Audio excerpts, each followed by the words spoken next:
1995 के बाद जितनी भी जमीनों पर वक्फ बोर्ड ने अपना क्लेम ठोका है, चाहे वो हिंदू की हो चाहे वो मुसलमान की हो, सारी जमीनें निकलवानी चाहिए और बर्डन ऑफ प्रूफ आप पर होगा, यानी वक्फ बोर्ड पर होगा जो क्लेम करने गया है कि यह जमीन मेरी है। आपने इसको लेकर उल्टा कर दिया। वक्फ बोर्ड तो वही कह देता है, नोटिस निकाल दिया, ये जमीन मेरी है। हद तो यह हुई कि कुछ साल पहले एक तमिलनाडु का किसान था, उसको एक अपनी बच्ची की शादी के लिए जमीन बेचनी थी। वो जमीन बेचने गया, फलाना कर गया, तो उसको बताया गया ना ना ना ना ना, ये खसरा खतौनी तुम्हारे नाम है।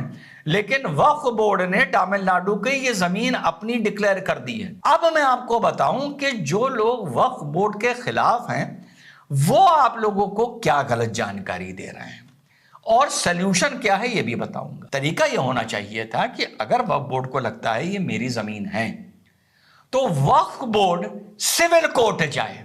अबे ये ट्रिब्यूनल का क्या मतलब?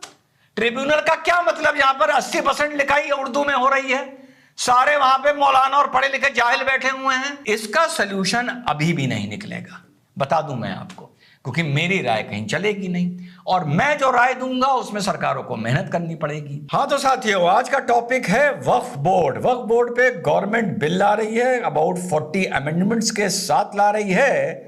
वो अमेंडमेंट्स के साथ जो बिल आएगा वो पास होता है लोकसभा से, राज्यसभा से, वो एक अलग बिंदु है।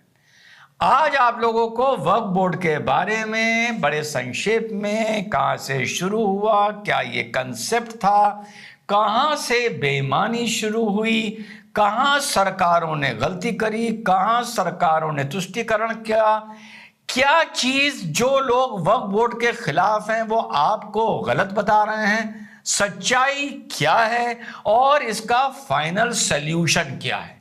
शायद 15-18 मिनट के वीडियो में या इससे कम में आप लोगों को बिल्कुल संक्षेप में बता दूंगा और वीडियो सुनने से, आपके सुनने से पहले बता रहा हूं, ये जो इंसाइट है कहीं और नहीं मिलेगी। आपको जो भी मिलेगा वो मिलेगा इसी बात पे लड़ाई कि फलाना सेक्शन नहीं होना चाहिए, ये सेक्शन नहीं होना चाहिए। पर आज आप लोगों को बताऊंगा कि इसमें बेईमानी शुरू कहां से हुई और सल्यूशन क्या है।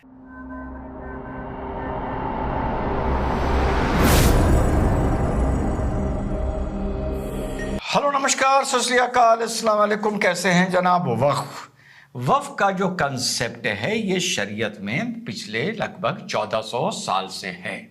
इसका बेसिक कंसेप्ट ये था, जैसे एंडोनमेंट होता है कि एक आदमी अगर मुसलमान चाहे तो अपनी जायदाद में से, अपनी प्रॉपर्टी में से कुछ हिस्सा या शायद पूरा हिस्सा भी कौम के नाम, मजहब के नाम वक्फ कर कर जा सकता है और जो वक्फ करता है वो वाकिफ कहलाता है।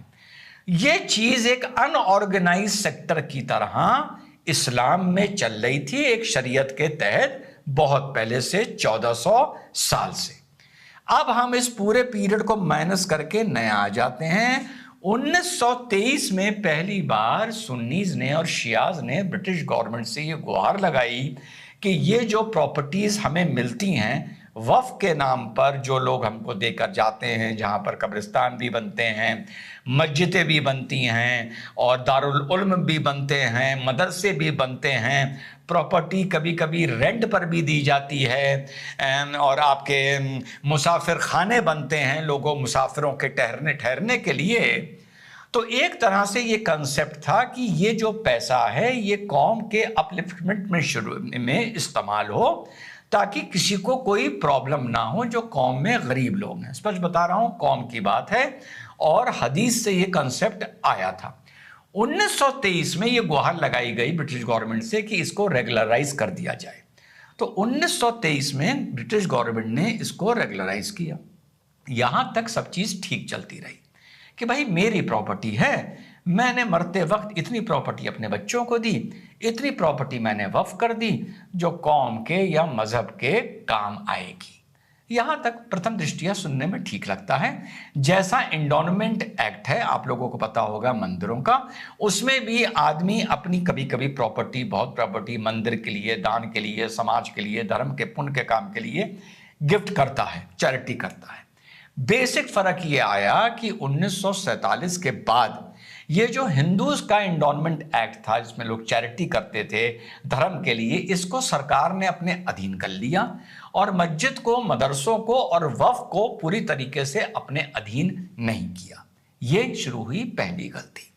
दूसरा 1947 में जहां से बेईमानी शुरू हुई वो ये हुई कि जब आज़ादी के बाद बंटवारा हुआ और इधर से लोग उधर गए और उधर के लोग उधर आए, तो ये एक माना गया था कि यहाँ से लोग जो वहाँ जा रहे हैं और पाकिस्तान से जो लोग अपनी ज़मीन छोड़ के हिंदू पंजाबी भाई इंडिया आ रहे हैं, उनकी ज़मीनें अगर उनके पास जो भारत से जा रहे हैं, कुछ कागज़ भी हैं कि मेरी साहब मेरठ में मान लीजिए 4 बीघा ज़मीन थी और मैं वो कागज़ लेके पाकिस्तान पहुँच गया, मैं हिंदुस्तान से माइग्रेट कर गया, तो वहां पर वो कागज दिखा के भैया 2 बीघा जमीन तो वहां पर पाकिस्तान की गवर्नमेंट हमको दे देगी उस हिंदू भाई की जो यहां से भागकर छोड़कर गया है।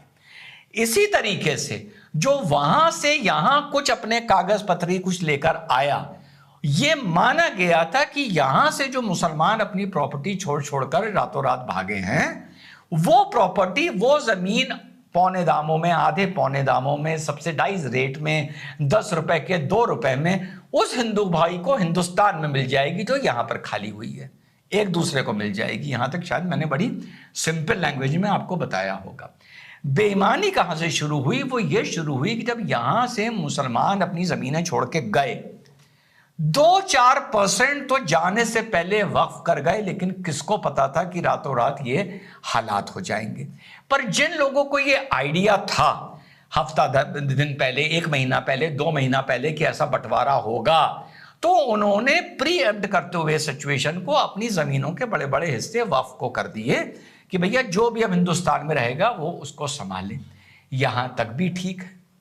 अब हुआ ये, यहां से जो मुसलमान पाकिस्तान गए, जिनकी जमीनें पाकिस्तान से आए हिंदुओं को सब्सिडाइज रेट्स पे 10 रुपए की चीज 1 रुपए में उनको रिहैबिलिटेट करने के लिए हिंदुस्तान में मिलनी चाहिए थी, यहां पर मुसलमानों ने उन प्रॉपर्टीज को जो उनके मुसलमान भाई यहां से छोड़ के गए थे उन पर कब्जे करने शुरू कर दिए और उनको वक्फ के अधीन लिखा पढ़ी में उनकी वक्फ की प्रॉपर्टी कोई फर्जी सिग्नेचर बनाकर, फर्जी अंगूठा लगाकर, अब यार उस जमाने में कौन पूछ रहा है, आप सोचिए, उन्होंने उस जमीनों को वक्फ का करना डिक्लेयर कर दिया।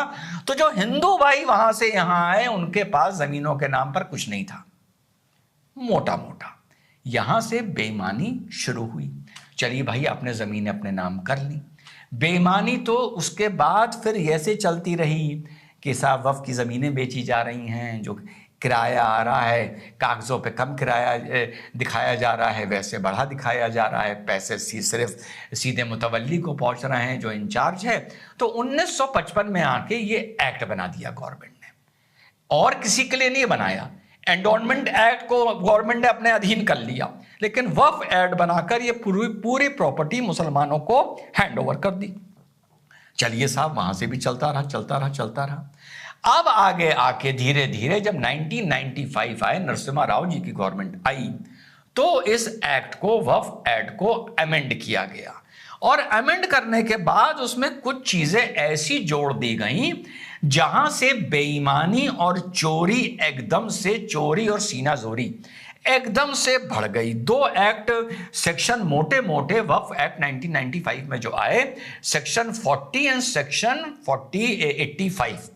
सेक्शन 40 ने यह कहा कि साहब हमको अगर ये लगता है, I have reason to believe कि ये प्रॉपर्टी वक्फ की है, तो साहब हम डिक्लेयर कर देंगे कि वो प्रॉपर्टी हमारी है, हम डिक्लेयर कर देंगे। अब जो उस जगह का ओनर है, बर्डन ऑफ प्रूफ उस पर शिफ्ट कर जाएगा कि वो ये डिक्लेयर करे कि ये उसकी है। हमारा तो बस मन चाहा, दिल करा और हमने कह दिया नहीं साहब हमारे पास ये सोर्सेज हैं, ये जानकारी है, ये प्रॉपर्टी हमारी है। जो ओनर है वो ये साबित करे कि ये प्रॉपर्टी उसकी है। अब भैया वो कहां साबित करे? वो किसी कोर्ट में ना साबित करे, वो सिविल कोर्ट में साबित ना करे, वो किसी रेवेन्यू कोर्ट में इसको साबित ना करे। सेक्शन 85 ने कहा कि वो इसको वक्फ का जो ट्रिब्यूनल है, जहां पे सारे मुसलमान भाई बैठे हैं, इस्लाम का शरीयत के एक तरह से शरीयत कोर्ट मान लीजिए आप उसको, तो साहब ये ट्रिब्यूनल तय करेगा कि भैया जो वक्फ प्रॉपर्टी तुम्हारी बता रहा है ये तुम्हारी है या नहीं है। अब जो ओनर है वो जाकर उसका ट्रिब्यूनल के चक्कर लगा रहा है, आधे काम वहां उर्दू में हो रहे हैं, अरबी में हो रहे हैं, उसको समझ ही नहीं आ रहा है कि मैं कहां आकर कहां फंस गया। हद तो ये हुई कि कुछ साल पहले एक तमिलनाडु का किसान था, उसको एक अपनी बच्ची की शादी के लिए जमीन बेचनी थी, वो जमीन बेचने गया, फलाना कर गया, तो उसको बताया गया ना ना ना ना ना, ये खसरा खतौनी तुम्हारे नाम है, लेकिन वक्फ बोर्ड ने तमिलनाडु की ये जमीन अपनी डिक्लेयर कर दी है और कई गांवों की टोटल 400 एकड़ जमीन अपनी डिक्लेयर कर दी है, और उस जमीन में एक 1400 साल पुराना चोला एम्पायर का मंदिर भी है। यहां से ये मामला उछला कि भैया ये हो क्या रहा है आखिर। जब उस किसान के इंटरव्यू आने शुरू हुए और कवरेज होना शुरू हुआ, तब ये बात एकदम से देश को समझ में आई कि ये क्या गबन हो रहा है, और ये गबन होते होते यहां तक पहुंच गया कि डिफेंस और रेलवेज के बाद नंबर 3 पर आ गई वक्फ की प्रॉपर्टी। अब उस किसान के पास क्या सूरत है? किसान के पास सूरत है कि बेटा ट्रिब्यूनल में जाओ, वहां चक्कर लगाओ। सेक्शन 85 ने कहा कि कोई सिविल कोर्ट या ट्रिब्यूनल या एनी अदर अथॉरिटी इसका एजुकेशन नहीं कर सकती। Decision of the tribunal shall be final. अब मैंने शुरू में एक बात बोली थी कि मैं आपको एक तो यह बताऊंगा कि कहां से ये चोरी शुरू हुई 1947 से। फिर भाई 2013 में दिल्ली की कई जमीनें, करीबन 124 बड़ी प्राइम लोकेशन की जमीनें वक्फ को एवं हैंड ओवर कर दी गई। इस बीच वक्फ भी हमेशा चिल्लाता रहा कि साहब सरकार ने हमारी प्रॉपर्टी पर कब्जा कर लिया है। तो यह बवाल चलता रहा। अब मैं आपको बताऊं कि जो लोग वक्फ बोर्ड के खिलाफ हैं वो आप लोगों को क्या गलत जानकारी दे रहे हैं और सल्यूशन क्या है, यह भी बताऊंगा। वो आप लोगों को यह गलत जानकारी दे रहे हैं कि सेक्शन 85, आज जब हम डिबेट में जाएंगे वहां पर भी आपको पूरी शाम यही बात सुनने को मिलेगी जो एक गलत नैरेटिव है।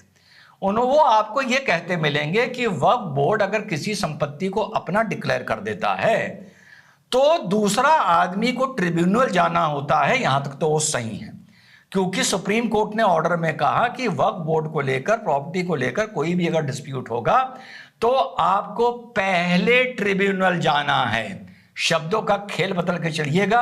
यह प्लेटफॉर्म किसी भी तरह किसी को मिसगाइड नहीं करता है, एंटरटेनमेंट का चैनल नहीं है, यह सिर्फ कंट्रीब्यूशन का प्लेटफॉर्म है, चैनल है, ब्रॉडकास्ट है। तो कुल मिलाकर यह कहा गया 2010 के एक ऑर्डर में, मार्कंडे काटजू जी वॉज द जस्टिस एंड ज्ञान मिश्रा जी, उन्होंने यह कहा कि आपको हम किसी भी ट्रिब्यूनल के मैटर में वक्फ के डिस्प्यूट में इंटरफियर आर्टिकल 226 के तहत नहीं कर सकते, आपको ट्रिब्यूनल जाना होगा। यहां तक की बात आप लोगों को मीडिया में और सोशल मीडिया पे बताई जाती है, आज भी शाम को बहुत बताई जाएगी, सच्चाई बता दूं क्या है। लेकिन उन्होंने ये नहीं कहा था कि ट्रिब्यूनल में हारने के बाद आप हमारे पास नहीं आ सकते। तो अगर आप वक्फ बोर्ड के वक्फ ट्रिब्यूनल में अपना कोई मामला लेके गए हैं, अगर आपकी जमीन कोई वक्फ बोर्ड ने हड़प ली है और वहां पर आपकी सुनवाई नहीं होती है, सोल्यूशन भी एंड में बताऊंगा, अभी एकदम खटखट कमेंट ना करने लगिएगा। तो अगर आपकी सुनवाई नहीं होती है, आप में असंतोष है कि गलत हो गया है, देन आप high court and supreme court tribunal के ऑर्डर के खिलाफ आ सकते हैं। बताया आप लोगों को यह जाता है कि जा ही नहीं सकते हैं, ये गलत जानकारी आप लोगों को दी जाती है। तो ये है पूरा एक शॉर्ट में मैंने पूरा आपको वक्फ बोर्ड का एक वर्किंग का तरीका बताया। गलती कहां कहां हो रही है अब ये सुन लीजिए। अभी कमेंट अगर कर दिया हो जल्दी में तो डिलीट कर दीजिएगा कि रिजवान भाई आप कैसी बात कर रहे हैं। अब गलती बता रहा हूं क्या हो रही है। गलती ये हो रही है, पहली चीज, अगर वक्फ बोर्ड को ये लगता है कि मेरी ये कोई जमीन है जो मिस्टर एक्स ने, और ये बवाल मुसलमानों के साथ भी इन लोगों ने बहुत किया है, हिंदुओं के साथ तो किया ही किया है, मुसलमानों को भी इन बेईमानों ने नहीं बख्शा है, उनकी प्रॉपर्टी भी इन लोगों ने ये कह के हड़प ली है 1995 के बाद, जब से इनको बल मिला नरसिम्हा राव गवर्नमेंट के टाइम पर। अब जो इसका मेन इसका जो तरीका है, ये कैसे होना चाहिए था? तरीका ये होना चाहिए था कि अगर वक्फ बोर्ड को लगता है ये मेरी जमीन है, तो वक्फ बोर्ड सिविल कोर्ट जाए। अबे ये ट्रिब्यूनल का क्या मतलब? ट्रिब्यूनल का क्या मतलब? यहां पर 80% लिखाई उर्दू में हो रही है, सारे वहां पे मौलाना और पढ़े लिखे जाहिल बैठे हुए हैं, जो वक्फ बोर्ड के नुमाइंदे भी हैं, उनके दलाल भी हैं, उनके लिए काम कर रहे हैं। क्या मतलब है इस बात का भाई? अगर आपको इस देश में कोई डिस्प्यूट है, आप ट्रिब्यूनल क्यों जाएंगे? आप शरीयत कोर्ट क्यों जाएंगे भाई? एक तरीके से आप सीधे सिविल कोर्ट जाएंगे ना। तो पहली तो ये ब्लंडर है कि भैया अगर कोई डिस्प्यूट है तो हम ट्रिब्यूनल क्यों जाते हैं, हम सिविल कोर्ट क्यों नहीं जाते हैं, पहली चीज। दूसरा जो ब्लंडर है वो ये है कि मैं ये क्लेम कर रहा हूं ना कि ये मेरी जमीन है, तो मैं अपने कागज लेके सिविल कोर्ट जाऊं, सिविल कोर्ट में साहब को सेटिस्फाई करूं, साहब अगर सेटिस्फाई हो जाते हैं तो दूसरी पार्टी को वो नोटिस देंगे, फिर दूसरी पार्टी को हमारी एक पिटीशन की कॉपी दी जाएगी, फिर दूसरी पार्टी अपने कागज लगा के उसका एक जवाब बनाएगी, और बर्डन ऑफ प्रूफ आप पर होगा, यानी वक्फ बोर्ड पर होगा, जो क्लेम करने गया है कि यह जमीन मेरी है। आपने इसको लेके उल्टा कर दिया। वक्फ बोर्ड तो एम आई कह देता है, नोटिस निकाल दिया, यह जमीन मेरी है। अब तुम अपने कागज लेके जाओ, ट्रिब्यूनल और ओनर्स तुम पर शिफ्ट हो गया है, तुम जाके लेके जाओ और साबित करो कि यह तुम्हारी है। जैसे तुम साबित करो कि 1400 साल पुराना चोला मंदिर जो था वो तुम्हारा है, वो जमीन मुसलमानों की 1400 साल पुराना, पकड़ के चलिएगा, बार बार 1400 साल पुराना मंदिर क्यों बोल रहा हूं, वो अब तुम साबित करो। तो पहला, आपको ट्रिब्यूनल का कोई कानून नहीं बनाना चाहिए। ये सारी बातें मैं आप लोगों को समझा रहा हूं ये मानते हुए कि वक्फ बोर्ड एग्जिस्ट करता था और करता है, क्योंकि गवर्नमेंट वक्फ बोर्ड को एब्रोगेट करने का बिल नहीं ला रही है, अमेंड करने का ला रही है। तो इसमें बहुत से लोग ये कहेंगे कि वक्फ बोर्ड एब्रोगेट होना चाहिए, खत्म होना चाहिए, वो एक अलग टॉपिक हो जाएगा। मैं आप लोगों को उस दायरे के अंदर समझा रहा हूं कि गवर्नमेंट भी ये कह रही है कि नहीं, हम इसे खत्म नहीं कर रहे हैं, हम इसको में सिर्फ सुधार कर रहे हैं। तो उन्हीं सुधारों का मैं आज अभी इस वक्त आपसे चर्चा कर रहा हूं। तो दो चीज मैंने आपको बता दी। तीसरी चीज, अगर आपको सिविल कोर्ट से कोई अधिकार ना मिले तो आपके पास जो भी पार्टी चाहे वो हाई कोर्ट जाए, जो भी पार्टी चाहे वो सुप्रीम कोर्ट जाए।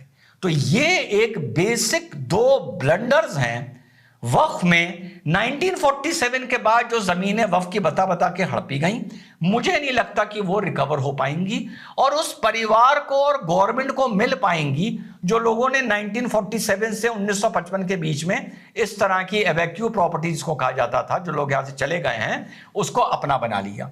तो पहला अमेंडमेंट, सीधे अगर जाना है सिविल कोर्ट जाए।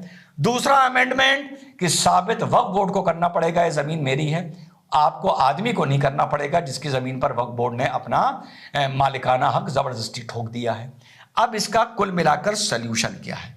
इसका सल्यूशन अभी भी नहीं निकलेगा, बता दूं मैं आपको, क्योंकि मेरी राय कहीं चलेगी नहीं, और मैं जो राय दूंगा उसमें सरकारों को मेहनत करनी पड़ेगी। जो सरकार कर रही है बहुत अच्छा कर रही है, लेकिन ये एक मौखिक चीज है, ये टेम्परेरी चीज है जो भी सरकार करके लाएगी, क्योंकि मुझे नहीं लगता कि जो मेरा सजेशन है, जो मेरा कंट्रीब्यूशन है, सरकार इसकी तरफ वर्क करेगी। क्या है? मैं ये मानता हूं 1995 के बाद जितने भी बेवकूफी के अधिकार, लूट मचाने के अधिकार वक्फ बोर्ड को दिए गए, वो तो विड्रॉ होंगे ही होंगे, लेकिन 1995 के बाद जितनी भी जमीनों पर वक्फ बोर्ड ने अपना मालिकाना हक डिक्लेयर किया, एक आदमी बेचारा, वो हिंदू हो या मुसलमान हो, भाग के परेशान होके ट्रिब्यूनल गया, ट्रिब्यूनल से अगर वो हार गया तो क्या वो हाई कोर्ट सुप्रीम कोर्ट गया? पहली चीज गया, मैं कहता हूं भले गया भी। 1995 के बाद जितनी भी जमीनों पर वक्फ बोर्ड ने अपना क्लेम ठोका है, चाहे वो हिंदू की हो चाहे वो मुसलमान की हो, सारी जमीनें निकलवानी चाहिए पूरे हिंदुस्तान की। पूरा एक डेटा बैंक बनना चाहिए। जितने पे अपना क्लेम ठोकने के बाद इन्होंने हड़प लिया, उसका भी, जितनों के मुकदमे चल रहे हैं ट्रिब्यूनल में उसका भी, पूरी एक बोर्ड, एक कमेटी सरकार को बनानी चाहिए under a retired supreme court chief justice of India, having legal luminaries, having representation from the side of Hindus and also from the side of Muslims. एक पूरा 10-12 आदमी का बोर्ड बनना चाहिए। सारी फाइलें जो हड़प भी चुके हैं कि नाना बेटा सब वापस निकालो, सारी सामने आनी चाहिए। सबकी डीड्स कैंसिल होनी चाहिए, सबके कब्जे कैंसिल होने चाहिए।